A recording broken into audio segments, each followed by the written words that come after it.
Several years ago, my husband Stan gave me a heart-shaped glass paperweight inscribed with these words: "Let nothing dim the light that shines from within." At the time, I was having trouble dealing with young, ultra-conservative priests on the parish staff. So Stan thought he would brighten my day, and he did. Inner and outer light is something that we all gravitate toward. So today we will continue this theme of light that has permeated the readings for the last few weeks. Kathy and Eileen spoke about the light of journey and the light of hope. And this morning, I will focus on the light of change and companionship. Change can be daunting. It takes a lot of energy to change. And there is no doubt we need light and companions to help us navigate that terrain. As we listen to Jesus's words in the gospel, change your hearts and minds, we will consider his message in two ways. We will talk about changing ways of being that are not life-giving, but we will also consider how this speaks to the many changes that are part of ordinary life. For example, if we feel called to make a change in employment or place of residence, but are stuck in the realm of uncertainty or fear, we need the light of confidence and the companionship of someone who is knowledgeable to help us move along that path of change. If we are feeling the impact of change due to illness, death, or a break in relationship, it is important that we be kind to ourselves. We are called to seek the help and companionship we need so that these difficult change moments can be experienced in the light of God's love. If reflecting on Maureen O'Connell's presentation to us last Sunday surfaced an attitude or value that needs to change, let us embrace Jesus's words today and enter the change process by undoing the knot that keeps us and perhaps others from living fully. As I reflected on Maureen's talk and our community's sharings around it, I thought of an experience I had in the mid-1960s when I was about 12 years old. My grandmother had died, and my mom was in the process of selling her house. I recall a conversation where my mother said they had an agreement of sale already signed in case a Black family wanted to buy my grandmother's house.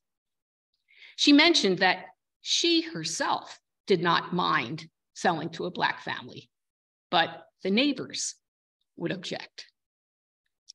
When I heard this, a light went on inside myself, and I realized this was wrong.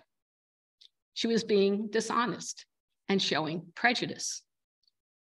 I felt that if a Black family could afford that house, they should be able to buy it. This experience places front and center the importance of undoing the knot of appeasing others at the expense of our own integrity and the justice that others deserve. In this case, the change that Jesus calls us to live requires creating a new knot that we must hold on to. The knot of being true to what is right, regardless of what others think. I am grateful to Maureen and to all of you for shedding light on that past experience and for companioning me into greater clarity and truth. I'd now like to share a story that spans several continents and illustrates how change and companions shaped a young man's life. This past fall, the Philadelphia Inquirer highlighted Villanova student athlete Haftu Stinzos.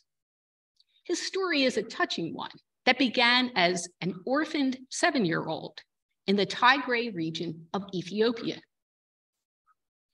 Like many others his age, he worked with his family on the crops. And Stinzos was responsible for shepherding sheep, oxen, and cattle. When his parents died, his family wanted him to stop going to school and focus on the farm. However, his grandmother stepped in and insisted that he continue his education. That light-filled decision by his grandmother changed the trajectory of his life and opened doors for him. An Australian woman named Maria, who had volunteered in Tigray for over 30 years, helped countless orphans through her work. When she met Stinzos, she knew that she wanted to adopt him. And because he was enrolled in school, he was eligible for adoption. So as a 10-year-old, he was adopted by Maria and went home with her to Melbourne, Australia. Throughout his teen years, Maria was a guiding light. And when it came time to choose a university, her light-filled advice was to attend a school that would, in her words, get him ready for the next stages of life. She felt that a Christian background and good academics would provide what he needed. And he's now an electrical engineering major and an all-American distance runner at Villanova.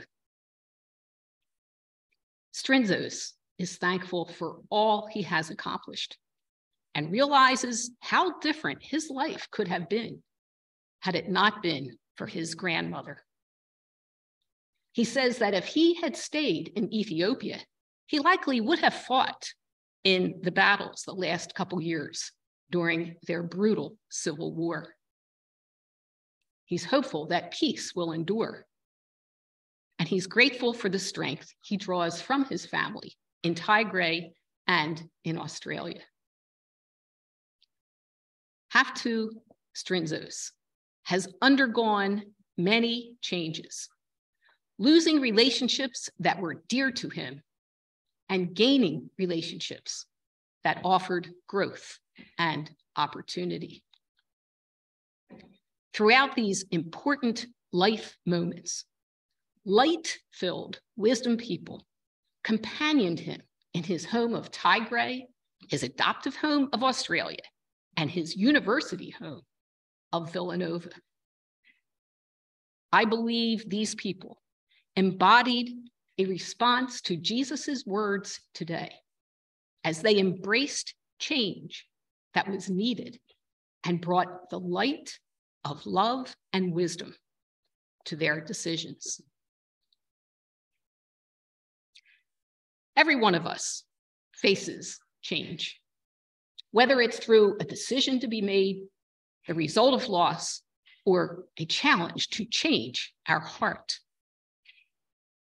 This week, take a moment to ponder with God a change you are facing and who is or could be a companion that would light your way into that change. The light of change and the light of companionship. May these glow brightly and lovingly in your life.